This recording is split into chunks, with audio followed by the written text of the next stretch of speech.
Hello students, welcome back to pi study circle. मेरा नाम मोहम्मद आसिफ है और आज हम डिस्कस कर रहे हैं अपने इस लेक्चर के अंदर चैप्टर नंबर 4। और जो हमारे चैप्टर नंबर 4 का टाइटल है भाई वो है हमारा अल्टरनेटिव सेंटर्स ऑफ पावर, यानी कि सत्ता के वैकल्पिक केंद्र। ठीक है, पॉलिटिकल साइंस क्लास 12th हम कर रहे हैं, कोई कंफ्यूजन नहीं है। चैप्टर नंबर 4 है, चैप्टर का टाइटल है अल्टरनेटिव सेंटर्स ऑफ पावर। इसके अंदर मैंने आपको बताया हुआ है कि इसके अंदर प्रमुख हम अपने 3 टॉपिक कवर करेंगे। और वो टॉपिक क्या है भाई? सबसे पहले आप देखेंगे प्रीवियस लेक्चर के अंदर हमने कवर किया था अपना एक बहुत महत्वपूर्ण टॉपिक, और वो टॉपिक था हमारा यूरोपियन यूनियन, यूरोपीय संघ के बारे में हमने अपने प्रीवियस लेक्चर के अंदर चर्चा की थी। और डिस्क्रिप्शन में उसका लिंक है, आप वहां से उसको देख सकते हैं। और अगर आपको वीडियो पसंद आती है, आपको हेल्पफुल लगती है, तो वीडियो को लाइक करें और अपने दोस्तों के साथ शेयर करना ना भूलें। और जिन्होंने अभी भी चैनल को सब्सक्राइब नहीं किया है, बहुत जल्दी बिना किसी देरी के चैनल को सब्सक्राइब कर लें। आज के अपने इस लेक्चर की हम शुरुआत कर रहे हैं और हम इसके अंदर डिस्कस करेंगे अपना एक और इंपॉर्टेंट टॉपिक है आसियान। ठीक है, आसियान के बारे में हम इसके अंदर डिस्कस करेंगे। क्लियर है? प्रीवियस के अंदर जो प्रीवियस लेक्चर था उसके अंदर हमने डिस्कस किया था इसी चैप्टर नंबर 4 का एक महत्वपूर्ण टॉपिक, और टॉपिक था हमारा यूरोपियन यूनियन, यूरोपीय संघ। क्लियर है? और इसी चैप्टर का आज एक और महत्वपूर्ण कॉन्सेप्ट हम आपके लिए लेकर आए हैं और वो है हमारा आसियान। क्लियर है? तो यहां पर देखेंगे भी सबसे पहले आसियान की बात कर रहे हैं हम, ASEAN, आसियान। ठीक है, आसियान का फुल फॉर्म क्या है? यहां देखिए भाई, association of south east Asian Nations. ठीक है, हिंदी में इसको क्या कह सकते हैं हम? इसको कहा जा सकता है दक्षिण पूर्वी एशियाई राष्ट्रों का संघ। तो एक नंबर के अंदर कई बार ये प्रश्न पूछा जाता है, बोर्ड परीक्षा में पूछा जाता है कि आसियान का पूर्ण रूप क्या है, तो आप बता देंगे association of south east Asian nation, यानी दक्षिण पूर्वी एशियाई राष्ट्रों का संघ। ठीक है, अब यहां पर आप बहुत ध्यान देंगे एक चीज के ऊपर, ये सभी देश क्या हैं भाई? जो इसके संस्थापक देश होंगे वो एशियाई राष्ट्र हैं, लेकिन एशिया में भी कहां पर स्थित हैं? दक्षिण पूर्व की तरफ ये स्थित है, दक्षिण पूर्व की तरफ ये एशियाई राष्ट्र स्थित हैं, इसीलिए इनको दक्षिण पूर्वी एशियाई राष्ट्र कहा गया है। और इन्होंने ही अपना एक महत्वपूर्ण संगठन बनाया है, और यही संगठन है भाई दक्षिण पूर्वी एशियाई राष्ट्रों का संघ, जिसको कहा जा रहा है यहां पर आसियान। क्लियर है? अब यहां पर बात करते हैं भाई इसकी स्थापना की। देखिए, स्थापना 8 अगस्त 1967, 1 अगस्त 1967 बैंकॉक घोषणा के द्वारा इस महत्वपूर्ण संगठन आसियान की स्थापना की गई। यह एक बहुत महत्वपूर्ण डेट है, एक बहुत महत्वपूर्ण वर्ष है, इसको आपको भूलना नहीं है। आसियान की स्थापना के बारे में भी कई बार प्रश्न पूछा जाता है। यहां पर आपके सामने डेट लिखी है 8 अगस्त 1967, 8 अगस्त 1967। ये एक स्थापना दिवस है। किसका स्थापना दिवस है भाई? आसियान का स्थापना दिवस है। बैंकॉक घोषणा के द्वारा इसकी स्थापना हुई। यदि इसके संस्थापक सदस्यों की हम बात करें जिन्होंने इसकी स्थापना की थी, तो यहां पर आपके सामने 5 देशों के नाम आपको प्रतीत हैं, दिखाई दे रहे हैं। यहां पर देखिए, इंडोनेशिया, उसके बाद में मलेशिया, उसके बाद में फिलीपींस, उसके बाद में थाईलैंड और उसके बाद में सिंगापुर। ये इसके संस्थापक 5 सदस्य देश हैं। ठीक है, अगर हम बात करें इसके कुल सदस्य देशों की, देखिए 2 तरीके की बात यहां पर हुई है। पहली बात हुई है यहां पर संस्थापक सदस्यों की, और इसके संस्थापक सदस्य यहां पर 5 हैं भाई, Indonesia, Malaysia, Philippines, Thailand, Singapore. ठीक है, लेकिन अगर बात करें इसके कुल सदस्य देशों की, तो इसके कुल सदस्य देशों को आप यहां पर देख सकते हैं। एक है आपका लाओस, एक है आपका म्यांमार, एक कंबोडिया, ब्रुनई और वियतनाम। ठीक है, तो ये 5 देश इसके संस्थापक देश हैं। बाद में ये 5 और देश इसके साथ में ऐड हो गए, और दोनों जुड़कर इसके कुल सदस्यों की संख्या हो गई भाई कितनी? 10। 5 + 5 10। इसके कुल सदस्यों की संख्या 10 हो गई। क्लियर है? अब आसियान क्यों बना? आसियान को बनाने के पीछे का मकसद क्या था? आसियान को बनाने का उद्देश्य क्या था? इसके उद्देश्यों पर एक बार बहुत जल्दी से हम नजर डाल देते हैं। यहां पर देखिए, ये पॉइंट्स आपके सामने लिखे हुए हैं, और इन पॉइंटों के माध्यम से ही आपको आसियान के उद्देश्यों का पता चल जाएगा। यहां सबसे फर्स्ट पॉइंट देखिए आप, सदस्य राष्ट्रों के आर्थिक सामाजिक विकास को तय करना। ये जो सदस्य देश है, इसके सदस्य देश मीन्स संस्थापक देश भी, अन्य देश भी, और दोनों को मिलाकर कुल ये जो 10 सदस्य हैं, सबकी यहां पर बात की जा रही है।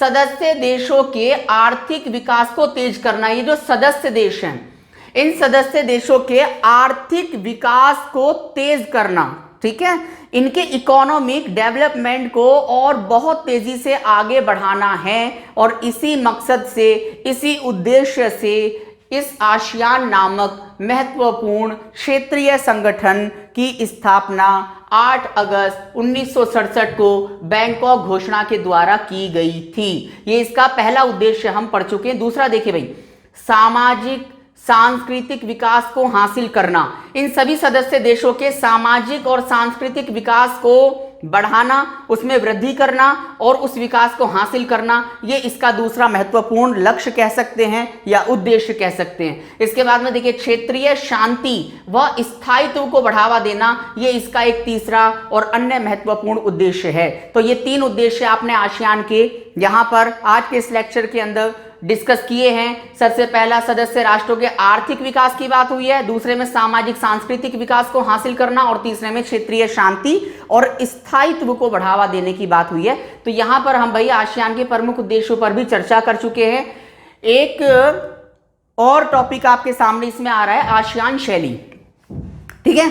आसियान शैली से ही कई बार क्वेश्चन आए हैं एग्जाम्स के अंदर। ये भी एक महत्वपूर्ण टॉपिक है और यहां पर जो क्वेश्चन इससे बनता है, लगभग बहुत बड़ा क्वेश्चन, लॉन्ग क्वेश्चन नहीं बनता, इसमें एक वेरी शॉर्ट टाइप क्वेश्चन लगभग बन जाता है, जिसमें वो आपसे पूछ लेता है कि आसियान शैली को बताएं, आसियान शैली से क्या अभिप्राय है, आसियान शैली को स्पष्ट करें, उसको परिभाषित करें। इस प्रकार के प्रश्न वो वेरी शॉर्ट टाइप क्वेश्चंस में आपसे कर लेता है। तो यहां पर देख लेते हैं भाई, इसकी एक छोटी सी डेफिनेशन है। आसियान शैली अनौपचारिक, अनौपचारिक क्या होता है भाई, हम अपनी फैमिली के साथ में औपचारिक रिलेशन में रहते हैं या अनौपचारिक रिलेशन में रहते हैं ना, क्योंकि हमारा परिवार है, परिवार के साथ में हम अनौपचारिक रिलेशन में नहीं रहते हैं, ठीक है। जबकि हम अपने अध्यापक के साथ में और अन्य जो भी हमारे और सामाजिक संबंध होते हैं, वो हमारे लिए क्या होते हैं, वो औपचारिक संबंध है एक प्रकार के। तो ये जो सदस्य देश हैं, ये इसी प्रकार के संबंध आपस में रखते हैं, जैसे एक फैमिली के सदस्यों के रिलेशन होते हैं। और वो रिलेशन कैसे होते हैं भाई, वो रिलेशन होते हैं अनौपचारिक, ठीक है। तो अनौपचारिक, टकराव रहित, कोई टकराव नहीं है एक दूसरे के बीच में, बिल्कुल स्पष्ट नीति, एक दूसरे के ऊपर पूरा विश्वास, ठीक है। अनौपचारिक, टकराव रहित, मेल मिलाप की नीति। कौन सी नीति है भाई यहाँ पर, मेल मिलाप की नीति, मिलने जुलने की नीति है। अगर इनकी मेल मिलाप की नीति ना होती तो ये 5 के 5 ही सदस्य रहते, फिर इसमें ये 10 सदस्य कुल क्यों हुए, क्योंकि ये 5 सदस्य भी इसके अंदर ऐड हुए हैं, ठीक है। अगर इसकी मेल मिलाप की नीति नहीं होती तो ये 5 ही रह जाते, लेकिन मेल मिलाप की नीति थी, टकराव नहीं थे, टकराव रहित अवस्था और अनौपचारिक संबंधों की वजह से इसके सदस्य की संख्या बढ़ी और सदस्यों की संख्या 5 से बढ़कर टोटल कितनी हो गई भाई, 10 हो गई, ठीक है। तो यहां पर देखिए, अनौपचारिक, टकराव रहित, मेल मिलाप की नीति जिसके द्वारा आसियान को ख्याति या प्रसिद्धि प्राप्त हुई, उसी को क्या कहा गया, उसी को कहा गया भाई आसियान शैली या आसियान वे, ठीक है। आसियान शैली या आसियान वे उसको कहा गया। एक बार फिर से इसको देख लेते हैं।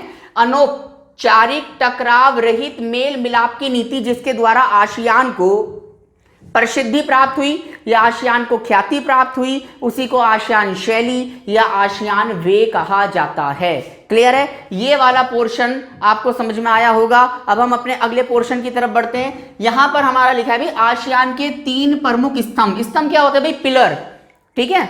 और ये वो 3 पिलर हैं जिसके ऊपर ये पूरा आसियान टिका हुआ है। और वो 3 प्रमुख जो स्तंभ या पिलर की बात की जा रही है वो कौन कौन से हैं, यहां सबसे पहले देखिए, नंबर 1 लिखा है आसियान आर्थिक समुदाय, उसके बाद में नंबर 2 लिखा है आसियान सुरक्षा समुदाय, और उसके बाद यहां तीसरे नंबर पर आप देख पा रहे हैं आसियान सांस्कृतिक समुदाय। It's clear. अब इन समुदायों के अंदर क्या है या इन समुदायों का कार्य क्या है या ये समुदाय किस प्रकार की भूमिका निभा रहे हैं, प्ले कर रहे हैं, इसके बारे में हम एक एक बिंदु की सहायता से समझने का प्रयास करेंगे। तो यहां सबसे पहले देख लीजिए भाई, आसियान आर्थिक समुदाय। आसियान आर्थिक समुदाय का उद्देश्य क्या है या ये किस प्रकार के कार्य करता है? यहां पर पहला बिंदु हमारा लिखा है साझा बाजार स्थापित करना। ये जो सभी सदस्य देश हैं, ठीक है, कुल 10 सदस्य, इन सभी सदस्यों के लिए साझा बाजार को स्थापित करना, इसके लिए प्रयास करना, ये आसियान आर्थिक समुदाय का एक कार्य है जिसको वो प्राथमिकता के साथ में करने का प्रयास कर रहा है। दूसरा देखिए, व्यापारिक विवादों का हल करना। जब देशों का एक समूह बनता है, एक संगठन बनता है, तो उन देशों के मध्य व्यापार भी होता है और व्यापार के अंदर कोई ना कोई क्या होता है भाई, कोई ना कोई विवाद भी उत्पन्न होता है। तो जो भी व्यापारिक विवाद हैं उन विवादों का निपटारा करना, ये किसका कार्य है? ये इसका एक महत्वपूर्ण स्तंभ है आसियान आर्थिक समुदाय, उसका ये दूसरा कार्य है। ठीक है। तीसरा देखिए, सामाजिक आर्थिक विकास। सामाजिक आर्थिक विकास को बल देना, सामाजिक आर्थिक विकास में सहयोग करना। ठीक है, सभी सदस्य देशों के सामाजिक आर्थिक विकास को आगे लेकर जाना, ये भी आसियान आर्थिक समुदाय का ही कार्य है। ठीक है, तो यहाँ पर 3 बिंदु आप देख रहे हैं, साझा बाजार, व्यापारिक विवादों का हल करना और सामाजिक आर्थिक विकास। क्लियर है। अब दूसरा पॉइंट देखिए हमारा, आसियान सुरक्षा समुदाय।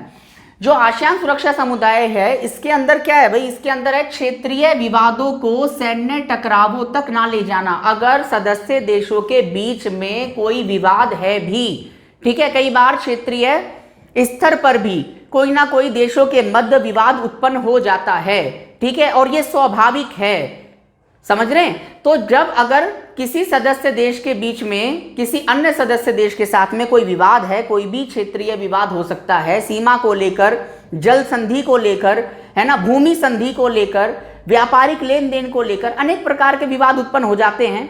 ठीक है, तो ये क्षेत्रीय जो भी विवाद हैं, उन विवादों को सैन्य टकराव तक ना जाएं वो, और बातचीत के द्वारा ही उनको हल कर लिया जाए। ये कार्य किसका है? आसियान सुरक्षा समुदाय का ये कार्य है। क्लियर है यहां तक? क्षेत्रीय विवादों को सैन्य टकराव तक ना ले जाना, ये भी आपको देखना है। इसके अलावा यहां देखिए भी, साझी सुरक्षा नीति का निर्माण करना। किसकी नीति का? साझा सुरक्षा नीति। सभी सदस्य देशों की एक जैसी सुरक्षा नीति का विकास करना, यह आसियान सुरक्षा समुदाय का एक अन्य उद्देश्य है। पहला है क्षेत्रीय विवादों को सैन्य टकराव तक ना ले जाना और बातचीत के द्वारा, संवाद के द्वारा ही उसका हल कर लेना, और दूसरा बिंदु आपके सामने, साझी सुरक्षा नीति का निर्माण करना। क्लियर है? ये साझी सुरक्षा नीति यूरोपीय संघ के देशों की भी है, और इसी प्रकार की सुरक्षा नीति, साझी सुरक्षा नीति कौन बनाना चाहता है? आसियान भी बनाना चाहता है। अब यहां देख लीजिए भाई, तीसरा स्तंभ है इसका, आसियान सांस्कृतिक समुदाय। तो जो आसियान सांस्कृतिक समुदाय है, इसके बारे में हम ये देखिए, परामर्श व संवाद की नीति को बढ़ावा देना। कौन सी नीति है भाई? परामर्श व संवाद की नीति। यानी अगर कोई भी स्टेप लिया जा रहा है तो आपस में क्या करेंगे? डिस्कस करेंगे, एक दूसरे से सलाह लेंगे, परामर्श करेंगे, एक दूसरे की एडवाइस लेंगे या देंगे। ठीक है, तो परामर्श व संवाद। संवाद यानी कोई किसी से रूठेगा नहीं, कोई किसी से बात करना बंद नहीं करेगा, बातचीत जारी रहेगी, संवाद निरंतर बना रहेगा। ठीक है, परामर्श व संवाद की नीति को बढ़ावा देना। और इसके अलावा यहां पर हमारा सेकंड पॉइंट देखिए, सांस्कृतिक आदान प्रदान को बढ़ावा देना। कौन सा भाई? सांस्कृतिक आदान प्रदान। हर देश की अपनी अलग अलग संस्कृति होती है, अलग अलग त्योहार हैं, रीति रिवाज है, अलग अलग खान पान है। ठीक है, तो सभी सदस्य देश कहीं ना कहीं एक दूसरे की संस्कृति को एक दूसरे के साथ में क्या करेंगे? शेयर करेंगे, या एक दूसरे के देशों में आदान प्रदान के लिए भी कदम उठाएंगे, प्रयास करेंगे। इसके अलावा यहां देखेंगे, सभी सदस्य राष्ट्रों की साझा विरासत को संरक्षण प्रदान करना है। साझा विरासत, ठीक है, एक ऐसी विरासत जो सभी सदस्य देशों के अंदर कॉमन है ना, उसको हम बोलते हैं साझा विरासत। और उस साझा विरासत को संरक्षित करने का काम, है ना, उसके कंजर्वेशन का काम, ये भी एक आसियान सांस्कृतिक समुदाय का महत्वपूर्ण कार्य है। तो हमने ये देखा इस पोर्शन के अंदर कि आसियान के 3 प्रमुख स्तंभ हैं, जिसमें से पहला है आसियान आर्थिक समुदाय, दूसरा आसियान सुरक्षा समुदाय, और उसके बाद आसियान सांस्कृतिक समुदाय। और इन तीनों स्तंभों के बारे में, इन बिंदुओं की सहायता से हमने इनको समझने का प्रयास किया है। अब यहां आगे आ जाइए, इसके ऊपर भी भाई मैक्सिमम टाइम क्वेश्चन आता है और वो क्वेश्चन है आसियान विजन 2020। ये कौन सा ईयर है? ये कौन सा ईयर है हमारा? ये 2020 तो ईयर है, 2020 है ना। तो ये इसी से संबंधित एक टॉपिक है, आसियान विजन 2020। विजन मीन्स एक प्रकार का लक्ष्य। आसियान ने अपना एक लक्ष्य सुनिश्चित किया कि 2020 तक लगभग हमें अपने इस लक्ष्य को क्या करना है भाई, पा लेना है या इसको प्राप्त कर लेना है। तो इसके लिए इन्होंने अपना एक दस्तावेज तैयार किया, एक डॉक्यूमेंट तैयार किया और इसी ऐतिहासिक डॉक्यूमेंट को क्या कहा गया, आसियान विजन 2020 इसको कहा गया है। और इसकी महत्वपूर्ण बातें क्या हैं? 4 नंबर के अंदर ये question maximum time board exam के अंदर पूछा जाता है, पूछा जाता रहा है, आगे भी पूछा जाएगा। इसीलिए ये टॉपिक इंपॉर्टेंट है आपका और इसको बहुत ध्यान से आपको यहां देखना है, आसियान विजन 2020। तो देखिए यहां पर इससे सबसे पहला पॉइंट है आसियान की भूमिका बहुर्मुखी बनाना। आसियान की भूमिका को बहुर्मुखी बनाना। बहुर्मुखी का मतलब प्रत्येक क्षेत्र में उसको आगे लेकर जाना है। सामाजिक, आर्थिक, सांस्कृतिक, समझ रहे हैं, सैनिक, हर एक क्षेत्र में आसियान की भूमिका को लगातार बढ़ावा देना है और उसे एक ऐसे क्षेत्रीय संगठन के रूप में स्थापित करना है जो विश्व के अंदर महत्वपूर्ण विषयों के अंदर एक अपनी सक्रिय भूमिका निभा सके। क्लियर है? यहां पर देखिए आसियान की भूमिका को बहुर्मुखी बनाना है, प्रत्येक क्षेत्र में उसकी भूमिका में इजाफा करना है, वृद्धि करना है।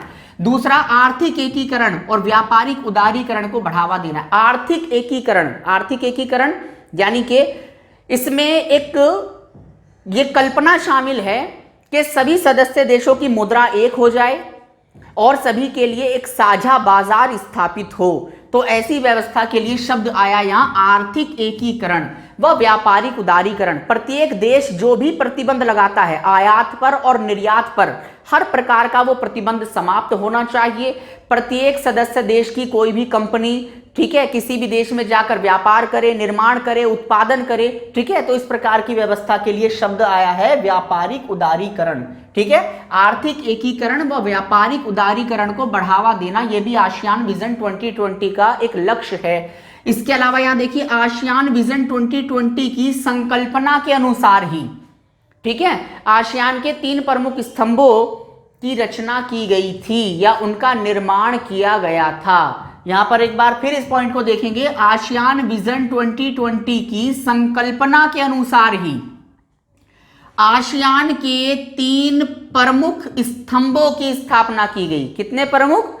3 प्रमुख स्तंभ। अब वो 3 प्रमुख स्तंभ कौन से हैं भाई, जिनके बारे में हमने अपने इस बीच वाले पोर्शन में पढ़ा था? वो 3 स्तंभ यहां हैं, आसियान आर्थिक समुदाय, आसियान सुरक्षा समुदाय, आसियान सांस्कृतिक समुदाय। क्लियर है?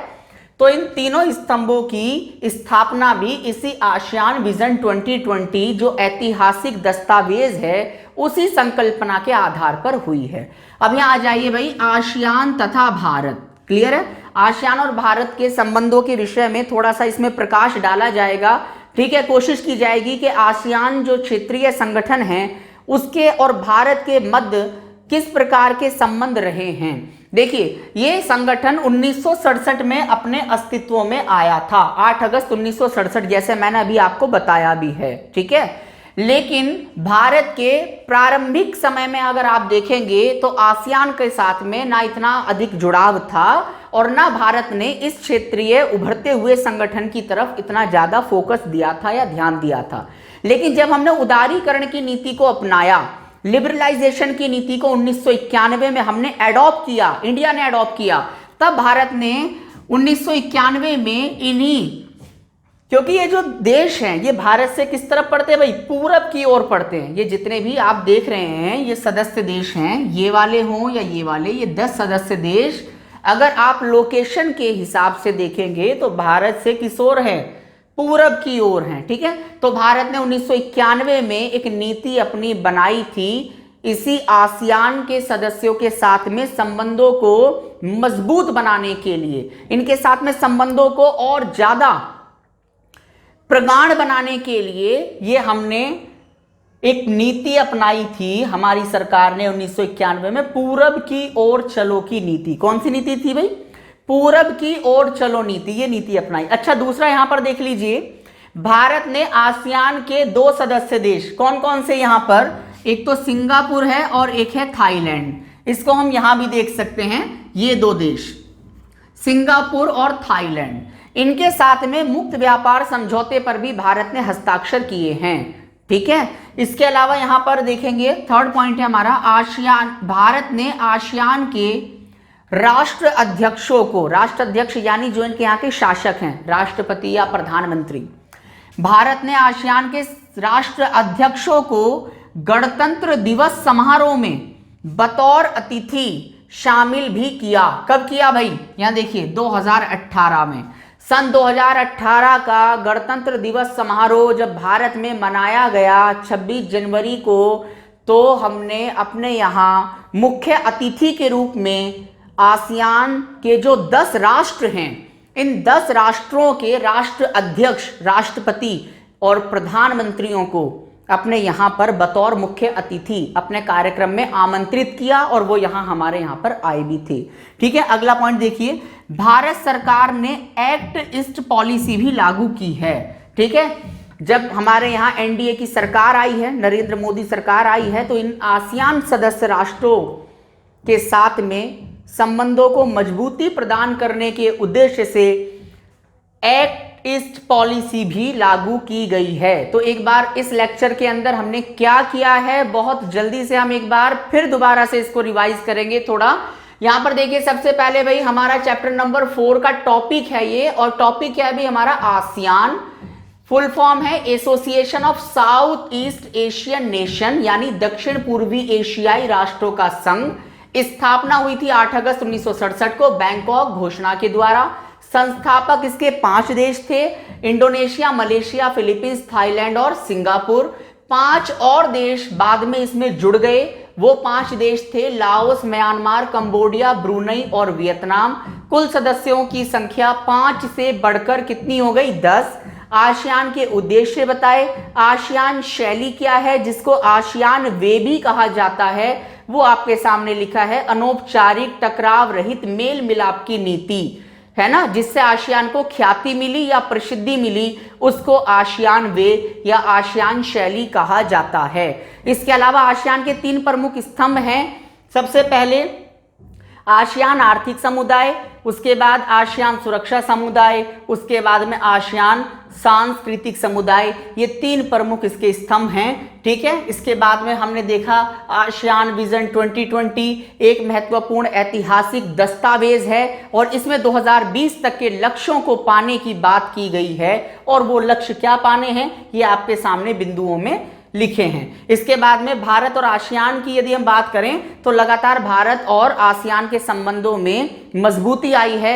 जहां 1991 में पूरब की ओर चलो की नीति अपनाई, तो वहीं इन राष्ट्र अध्यक्षों को हमने अपने गणतंत्र दिवस समारोह में मुख्य अतिथि के रूप में भी शामिल किया है, और हमने एक्ट ईस्ट पॉलिसी भी लागू की है। आज के इस लेक्चर के अंदर प्यारे बच्चों हम बस इतना ही करेंगे, और अगले अपने लेक्चर के अंदर हम चैप्टर नंबर 4 का और एक महत्वपूर्ण टॉपिक है हमारा चीनी अर्थव्यवस्था। इसी चीनी अर्थव्यवस्था के बारे में हम अपने अगले वाले लेक्चर के अंदर आपके साथ में चर्चा करेंगे। इस लेक्चर के अंदर इतना ही। वीडियो को लाइक करें, शेयर करें, और अगर चैनल को सब्सक्राइब नहीं किया है तो चैनल को सब्सक्राइब कर लें बिना किसी देरी के। Keep study in pi study. Thank you.